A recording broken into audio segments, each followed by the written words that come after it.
Hey guys, now you can follow me on Facebook. Just go to facebook.com/UltraMaximusReviews. Brains, brains. Huh, looks like that time of year again. Brains, brains. No! Nom nom nom nom. No brains, gonna starve. Oops! You starved another zombie. You suck. Oh!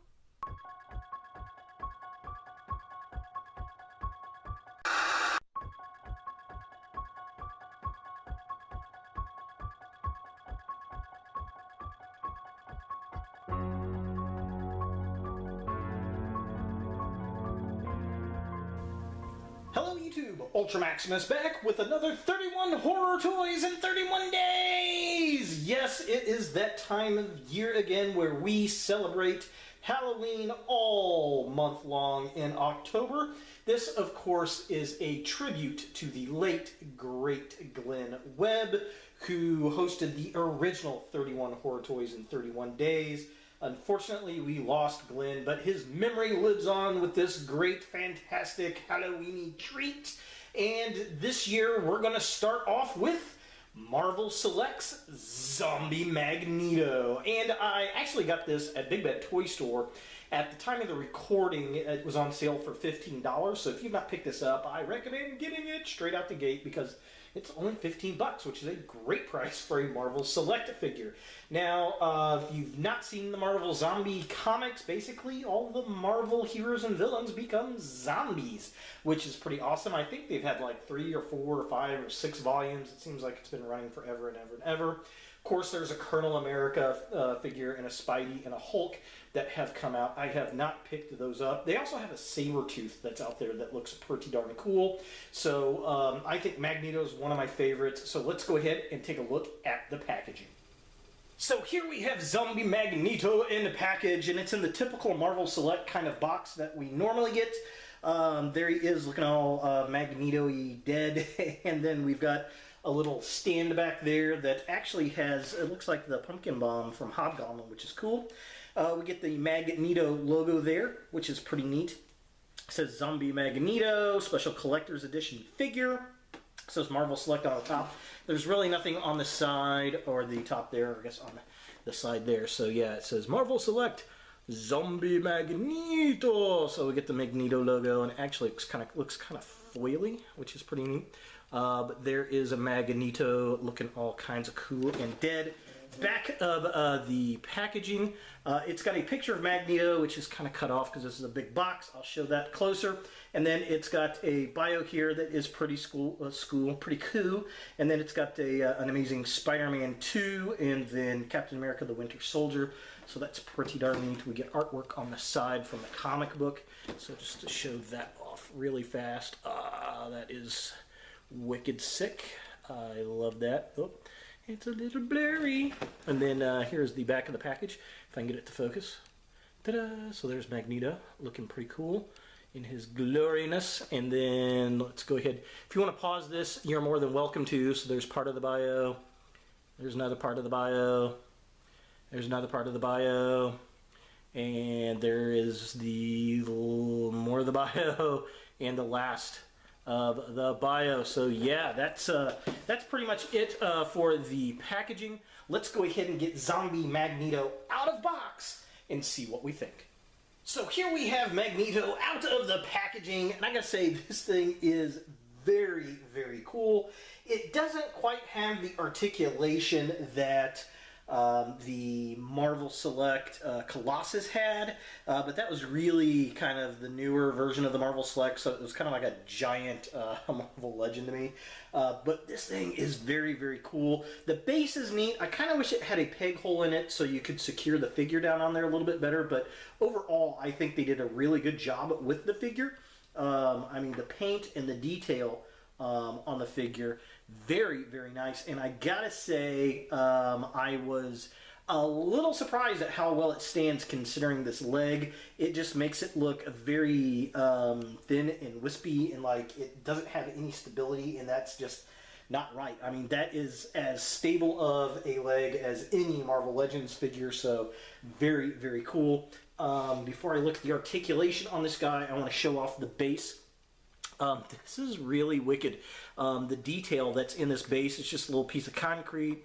You got the manhole cover, all the cracks, the paint detail. I love the hobgoblin hand there, all the detail, the little jack-o'-lantern. Even on the back here, you see his little finger bones, and then the gnarled up arm. I mean, that is just wicked sick. Awesome. That's very, very cool. Just a nice detail that they added that they didn't have to do, so I'm very much appreciative of that. The figure itself, it does have a removable helmet. So there is, without the helmet, helmet is very, very cool. I really do dig that as well. He can hold a said helmet under his arm if you so desire. Of course, now I said that, I'm not going to be able to get it in there. Come on. You're going to hold it? You're going to hold it for us? Hold it for the camera. Show the YouTubes. Yeah, so that's pretty cool. I do like that. I think it looks better with the helmet on than it does helmet-less. But we're going to put that over there for the time being. So as far as articulation on this guy goes, he does have a ball joint on his little skeleton head. He looks down better than he does look up.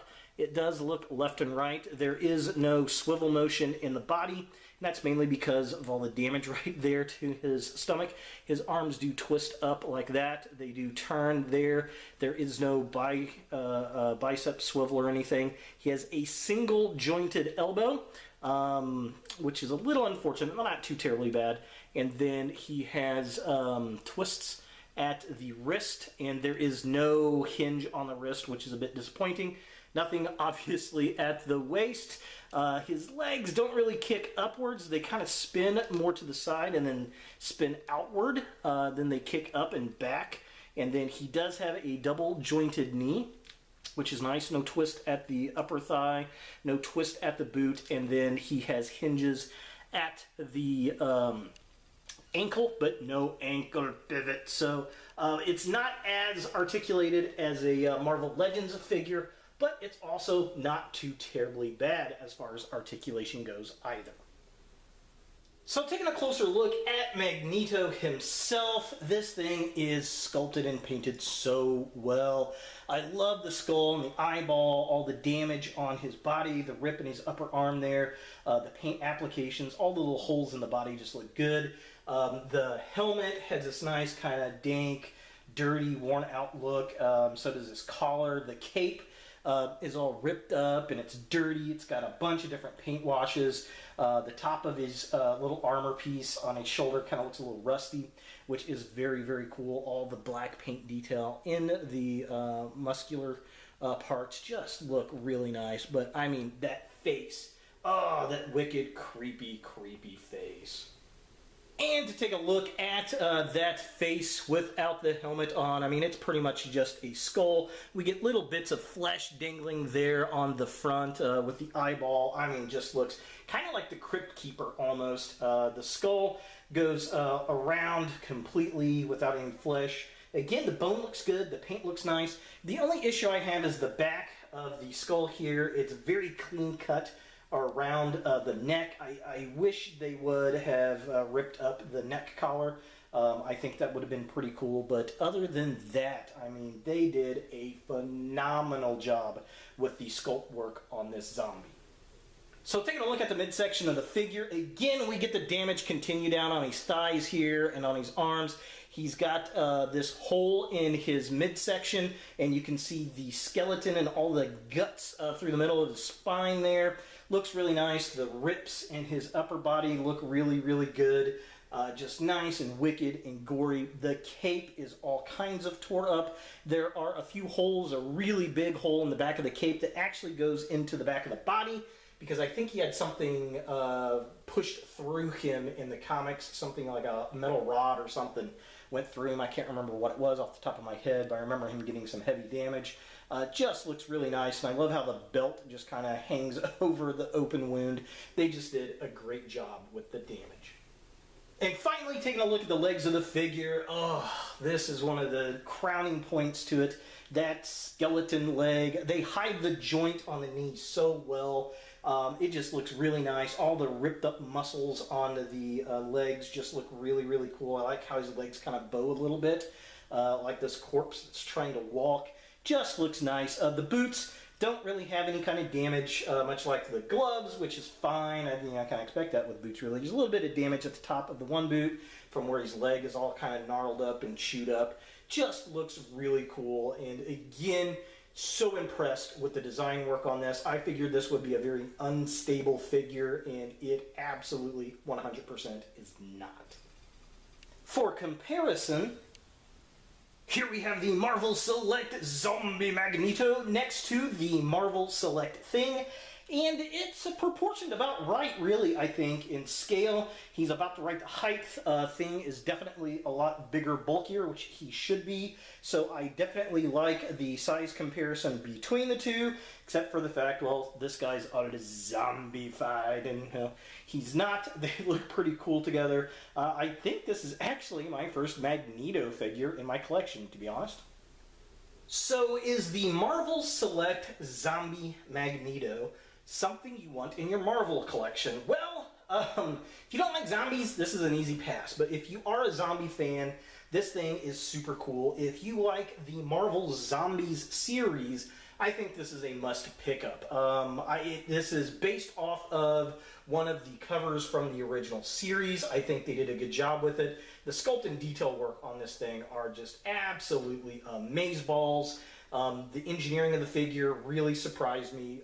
I was pleasantly surprised with that. I love the look. I love the character. This makes me wish I would have got all the original zombies that they put out, and now they're super expensive. But at the time of this recording, you can get this at Big Bad Toy Store. It is on sale for $15 and some change, which I think is an amazing price. That's $10 off from a normal Marvel Select figure, and you're just not going to see this out on the shelves anymore. It is damn cool, and I'm glad it's now in my collection. So there he is, Marvel Zombies Magneto for 31 Horror Toys in 31 days!